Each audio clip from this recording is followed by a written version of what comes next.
Good morning, children. How are you all? Children, I hope you all are fit and fine.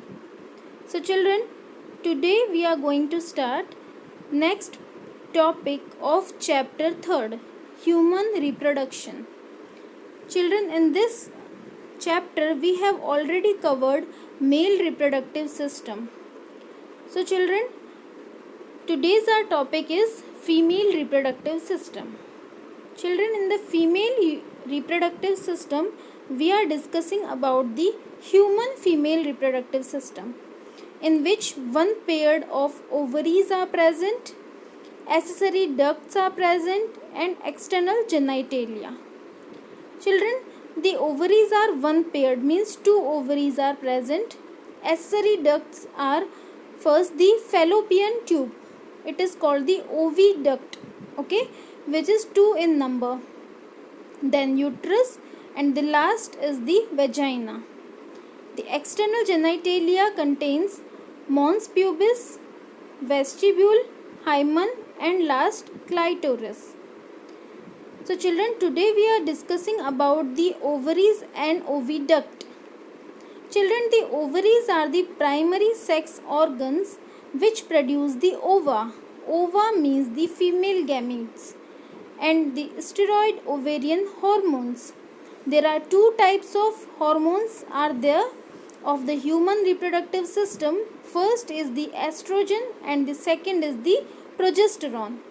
So children, each ovary is about 2 to 4 centimeter in length and they are located on both sides of the lower abdomen and connected to the pelvic walls and uterus by the ligaments. So children, due to the process of gametogenesis, we are calling the oogenesis. By the help of oogenesis process, ovum is produced, or we can say egg is produced. Children, each ovary is covered by a thin epithelium layer of tissues which encloses the ovarian stroma, and the stroma has outer cortex and the inner region which is called the medulla. Children, ovary contains a group of cells which are called the Graafian follicles, and each follicle carries a centrally placed ovum.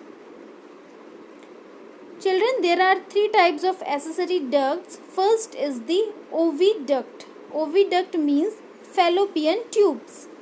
Second is the uterus, or we are calling generally womb, and third is vagina.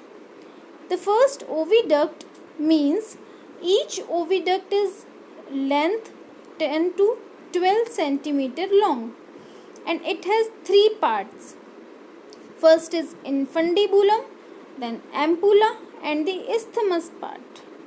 Children, the infundibulum part is like a funnel shaped structure which opening with many finger-like projections.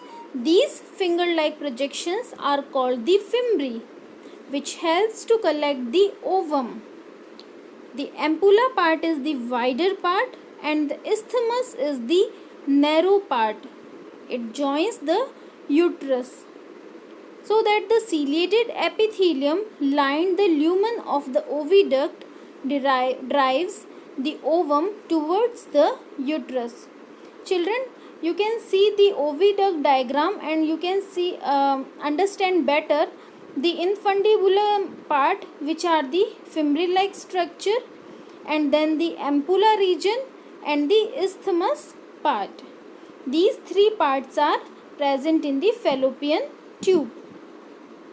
So children, hope this topic is clear to you. Children, today is your homework to draw well-labeled diagram of male and female reproductive system in your biology notebook. Thank you, children.